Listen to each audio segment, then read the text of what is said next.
Vipimo vya maabara. Somo la 59, vipimo vya maabara. CKD stage ya kwanza mpaka ya tano. Hatua ya kwanza ya chronic kidney disease. Hatua ya kwanza mpaka ya tano ya chronic kidney disease. Hatua za ugonjwa wa figo ni vitu muhimu sana kuangaliwa, sababu vitasaidia wataalamu wa afya kujua ni namna gani watamsaidia huyo mgonjwa na kufuatilia matibabu yake. Kwa hiyo CKD ni nini? Tulijifunza kule nyuma. Kwa kifupi, CKD ni chronic kidney disease, ugonjwa wa figo ambao ni chronic. Kwa hiyo sasa, kwa sababu ni ugonjwa wa figo ambao ni chronic, ni uliodumu kwa muda mrefu na kusababisha kazi za figo kupungua au kuwepo kwa dalili za uharibifu wa figo. Moja kwa moja tuende kwenye hatua zake. Zinapimwa kwa kutumia kipimo cha eGFR. Hatua ya kwanza au stage 1. Stage 1, hatua ya kwanza ni kuwa na eGFR zaidi ya 90. Tulijifunza kule nyuma somo la eGFR. Fuatilia kule nyuma. Kwa figo zina filtration nzuri. Figo zinaweza zikawa na filtration nzuri tu, lakini kukawa na ushahidi wa uharibifu wa hiyo figo. Kinachofanyika, unapima mkojo. Kwenye mkojo kuna kipimo cha albumin. Albumin itakuambia kuna tatizo la figo. Kwa hiyo baada ya mkojo kukuambia kuna tatizo la figo, tutafuatilia sasa figo.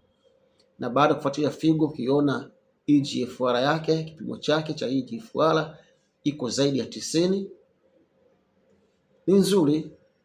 Lakini kwa kuwa tayari umepewa alama, signs, umepewa onyo kwenye mkojo, basi maana yake kwamba huyu mtu atakuwa na tatizo linaloanza la figo. Hiyo ndio hatua ya kwanza. Lakini hatua ya pili, kipimo cha eGFR itaonyesha 60 mpaka 89. Hii kuonyesha eGFR 60 mpaka 89 maana yake kuna kupungua kidogo kwa filtration za mgonjwa. Kwa hiyo kwa sababu kuna kupungua kidogo kwa filtration ya mgonjwa, tutajifunza hapo mbele pia maana ya filtration. Kwa hiyo itakuwa ni ushahidi pia wa uharibifu wa figo. Kwa kupungua kwa eGFR pia kwa 60 mpaka 89 pia kunamaanisha au kunaonyesha uharibifu au ni ushahidi wa uharibifu wa figo. Hiyo ni hatua ya pili. Hatua ya tatu ni eGFR kuwa 30 mpaka 59. eGFR ikionyesha 30 mpaka 59, ina maana kazi ya figo inazidi kupungua, na sasa imepungua kufikia kiwango cha kati.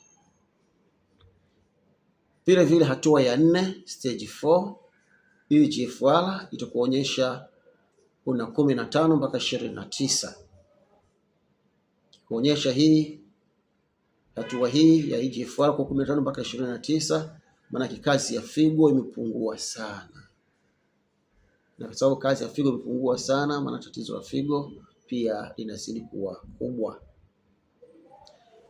Hatua ya 5, stage 5 ya eGFR ni kuwa chini ya 15. Kipimo hiki cha eGFR na ikawa eGFR chini ya 15, hii maana yake ni kidney failure. Figo zimefeli.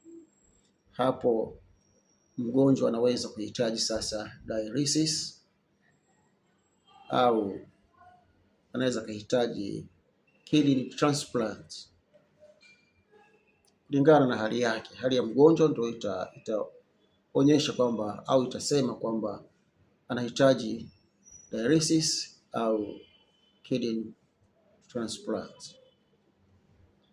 Hiyo ndio hatua ya 5, na ndizo hizo hatua za ugonjwa wa figo.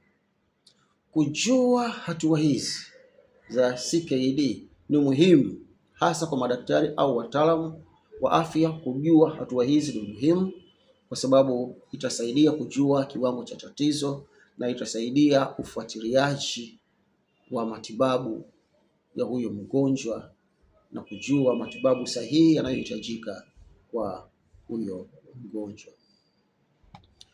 Muhimu hapa, EGFR peke yake haitoshi kuthibitisha kwamba ni chronic kidney disease.